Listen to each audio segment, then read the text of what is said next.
Ernie N here, and today I've got a video for you on a science fiction subject. Let's get to it.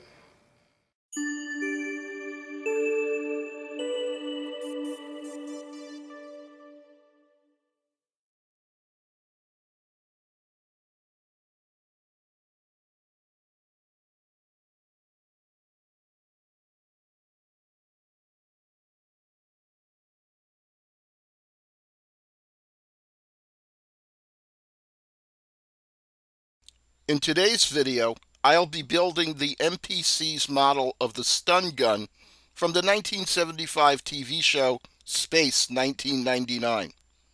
If you've never seen Space 1999, you can read a little bit about it in my article, Space 1999 Stun Gun, in the science fiction section of sci-fi-dragon.net. Like Star Trek's phasers, Space 1999's stun gun is an iconic prop, being one of the most recognizable images from the TV show. It has a very unique design, which has been perfectly captured by the MPC kit. The kit is full scale, and as you'll see, it's very nicely detailed.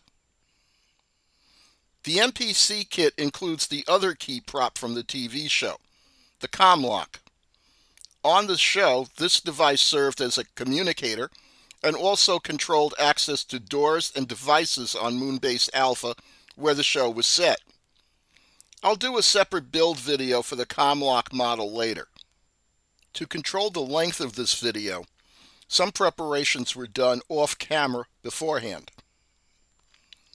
First, I spray painted the major parts of the model. The stun gun's body was sprayed with flat aluminum. The grip, the trigger, and the body detailing buttons were all painted flat black. The buttons for the grips were spray painted flat aluminum. These parts have been clear coated with automotive lacquer, which will give them a nice hard surface to protect the paint.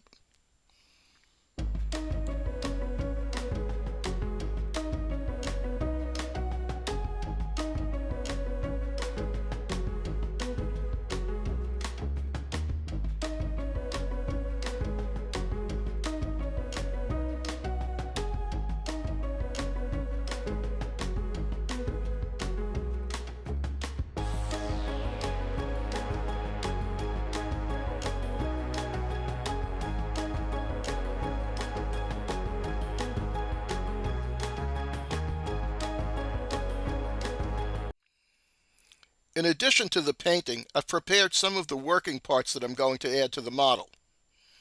I'm going to install the soundboard.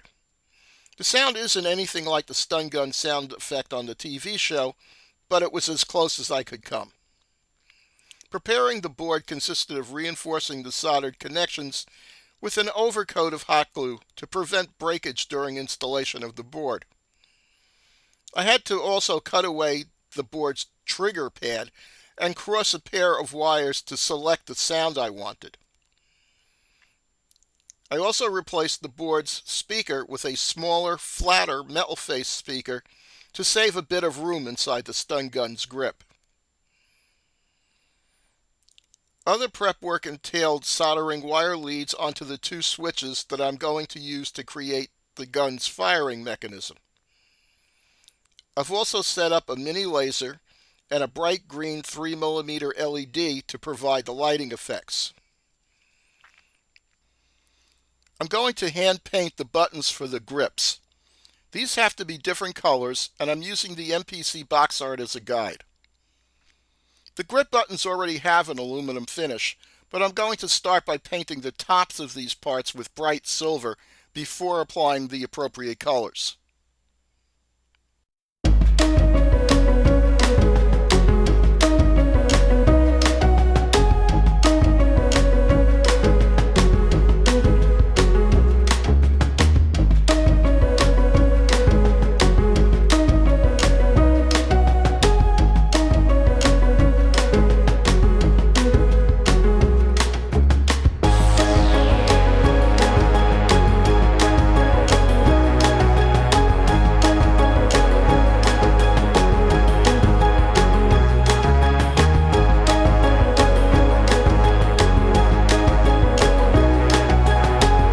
silver paint is now dry, and I've applied a coat of clear seal to prevent smudging the silver paint when I apply the colors using Tamiya clear paints. These paints will give the impression the buttons can light up. I've seen other builds of this kit where people have added LED lighting to the grips. However, since I don't remember ever seeing the grips lit up in the TV show, I'm not going to waste time adding a detail that I'm not sure would actually be correct. A quick note, while the MPC kit is very nice, the instructions are rather poor. The directions are clear, but there are no instructions for painting or applying decals.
These are the beam emitter blocks. They're chrome plated and they don't require any painting. As part of the initial preparation, I drilled out the back of one of these emitter blocks and fitted a mini laser into it. These tiny brass-cased lasers are a perfect size for a project like this. This is the completed laser beam emitter block.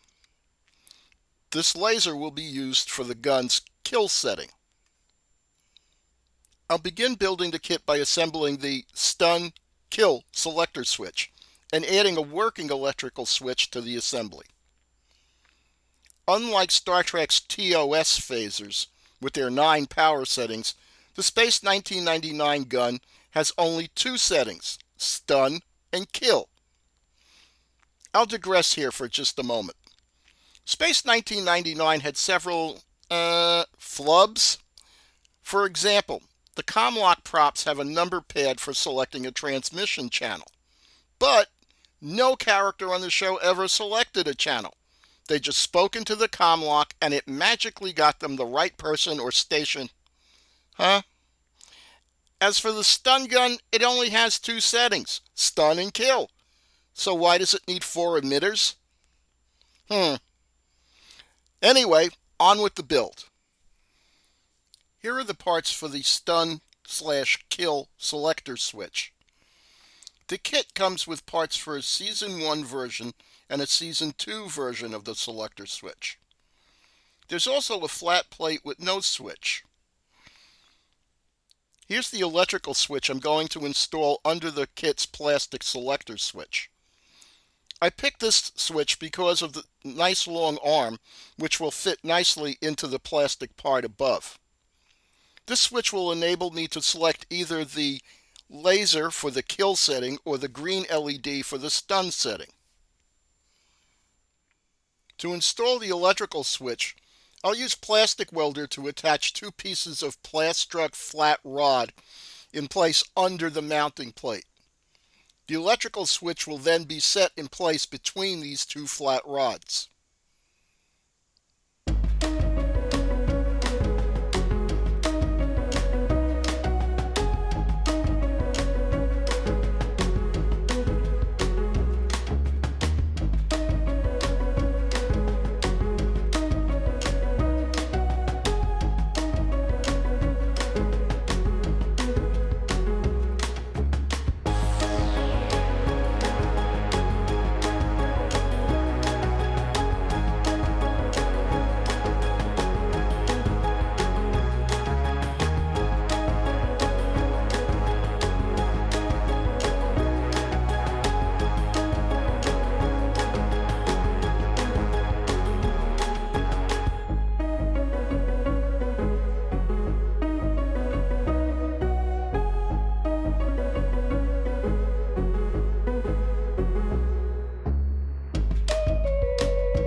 finished selector switch mounting plate. Small drops of Zap gel lock the electrical switch's metal housing to the styrene retaining blocks on either side. The styrene blocks at each end of the switch will hold it down and keep it from shifting. The kit selector switch is attached to the mounting plate by these chrome-plated guide rails. These also connect the finished switch assembly to the stun gun's body. Chrome plating is pretty, but to attach plated parts to other plastic parts, you must first remove the chrome plating from the area to be joined. Cements and glues simply don't work well on chrome plating. Chrome is also hard to paint over, and the kit's box art shows these parts in a finish similar to the flat aluminum finish on the rest of the gun. However, I was watching a few episodes on IMDb the other night and saw shots of the stun gun where the selector switch area is rather shiny. So, just to save the time needed to sand off all that chrome and paint these parts, I'm going to leave them as they are.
Okay, I finished sanding the chrome off the attachment points on the selector switch guide rails. However, before I can attach these parts to the mounting plate, I have to put the stun kill decal in place on top of the mounting plate. Like the selector switch itself, the kit provides Season 1 and Season 2 versions of the switch markings. I thought these might be a little too fragile to use, so just to be safe, I decided not to use the kit decals and made up my own Season 1 style markings in Corel Paint Shop Pro. I respaced the words stun and kill to allow for a slot between them when the electrical switch comes through the mounting plate. To get colors as vibrant as the original decals, I printed my markings as photo quality images on glossy flyer paper. I covered this with clear laminating film to protect the ink. After I cut out the markings, I'll attach them to the mounting plate with a few drops of decoupage paste, otherwise known as clear acrylic medium.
I'm using plastic welder to securely attach the selector switch's mounting rails to the base plate.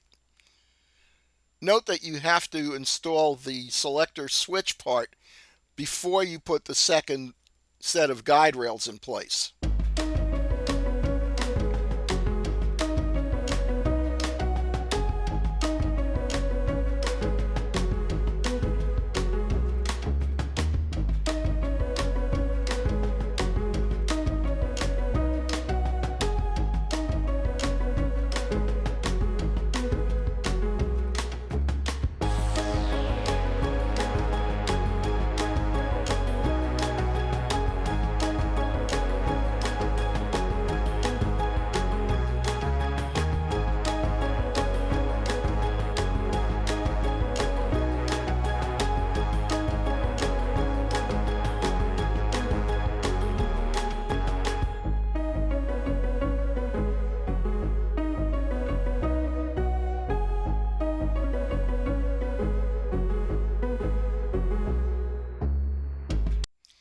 Okay, here's the completed selector switch unit.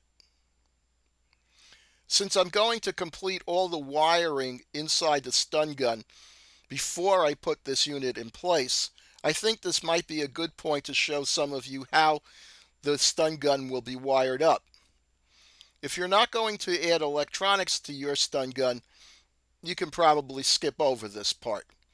If you are adding electronics, take a few seconds to study this diagram.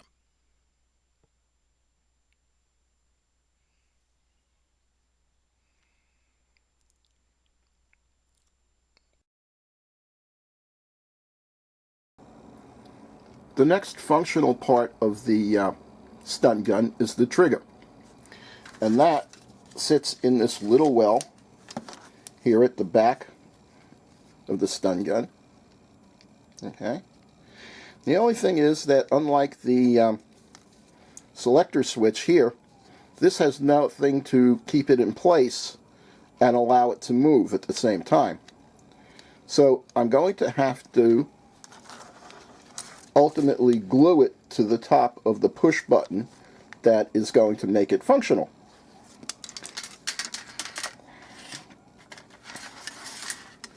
Okay, I'm going to put the push button in place here.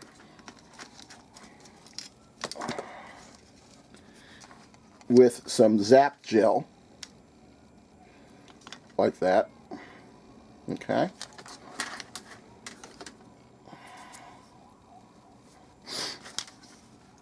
Okay.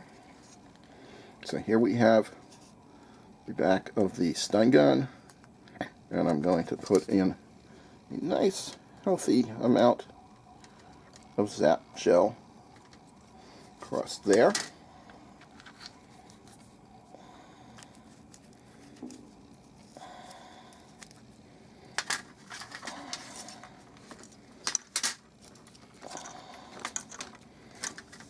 And then I'm going to put the switch in right there. And the next thing to do is to bring up some zip kicker.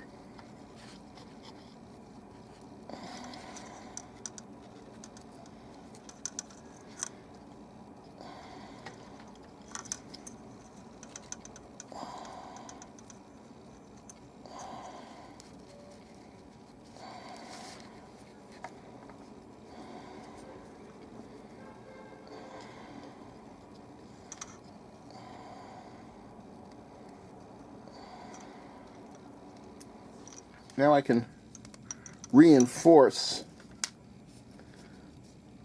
the switch with a extra drop of zap gel on either side here.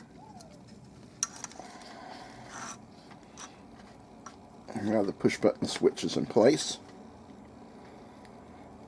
The trigger will sit on top of the push button like that.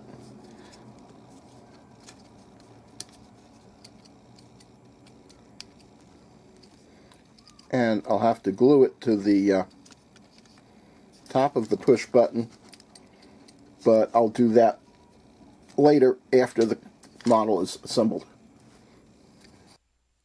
Okay, the selector switch and the trigger switch are completed, so I'll move back to completing the lighting setup. I already have my laser beam emitter put together. Now I have to create a light source for the stun setting. I'm using this 3mm bright green LED. Installing it is easy. I just use a drop or two of Zap gel and cement it into the back of one of the chromed emitter blocks.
I'm putting the laser and LED into place.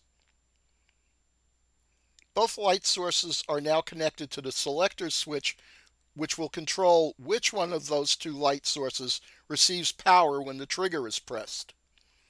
Here's a quick look at what that wiring looks like. I think it's time to mention that the power supply for my stun gun is a 12-volt battery. This battery is very compact and provides a lot of power. Because the power output is 12 volts and the laser and LED are meant to run on no more than 4.5 volts, I've added a 220 ohm resistor on the battery pack's positive wire. This will slow the current enough to prevent burning out any of the electronic elements.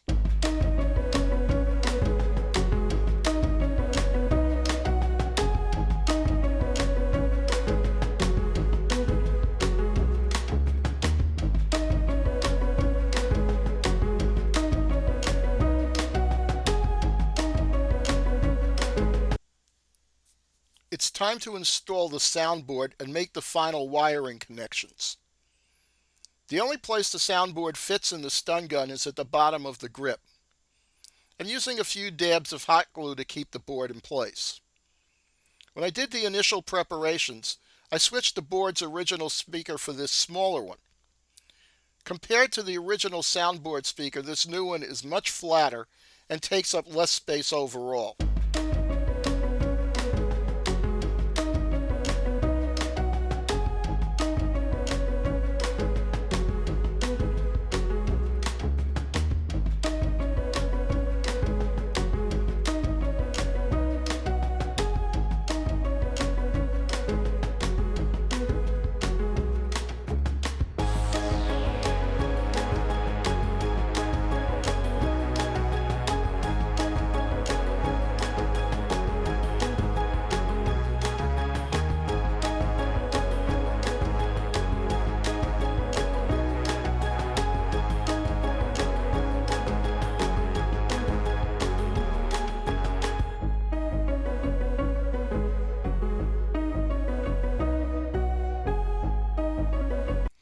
Now I'll complete the stun gun circuitry by attaching the battery pack.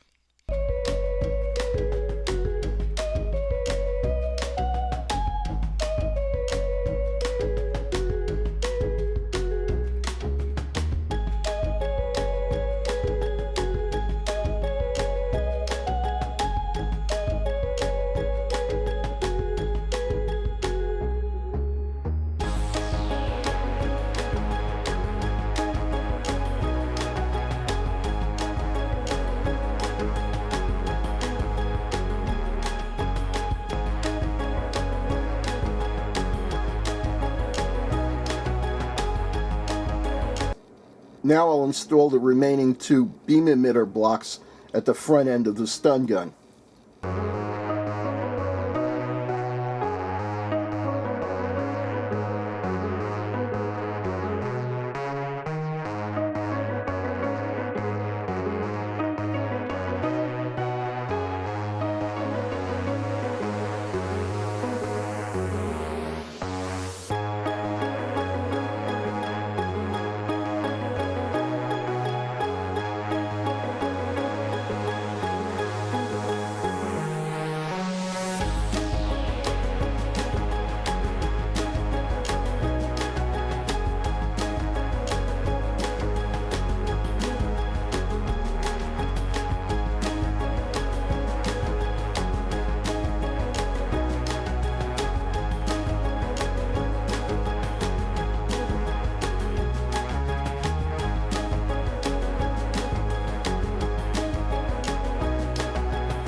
Now I can join the left and right halves of the stun gun body. Wherever possible, I'll apply plastic welder from inside the stun gun. That way I don't have to worry about possibly damaging the paint on the outside.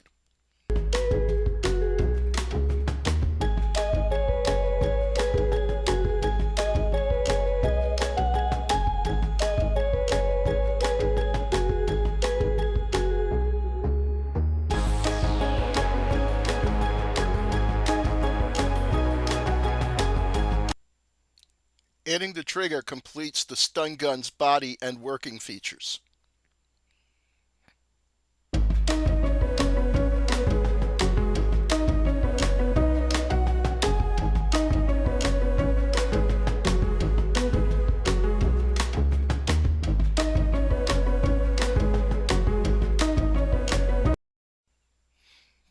Now it's time to move on and dress up the exterior of the stun gun by attaching all the various buttons and other detailing items.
All the buttons on the outside of the stun gun body are a somewhat confusing feature.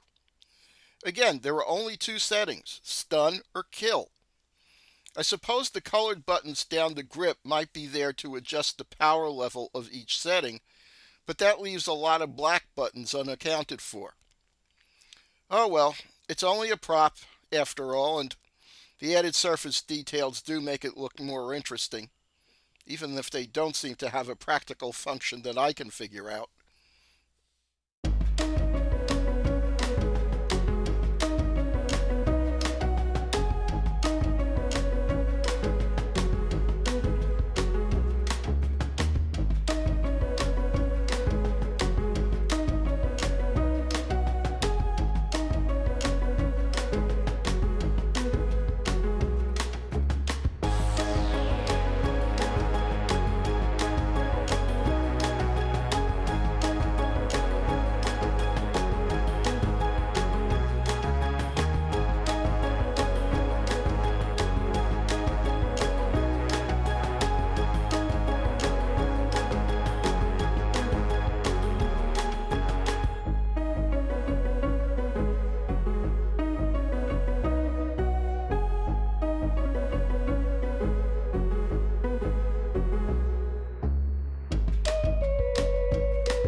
The last detailing part I have to attach to the stun gun is the black end cap for the front end of the gun.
finished stun gun looks pretty good.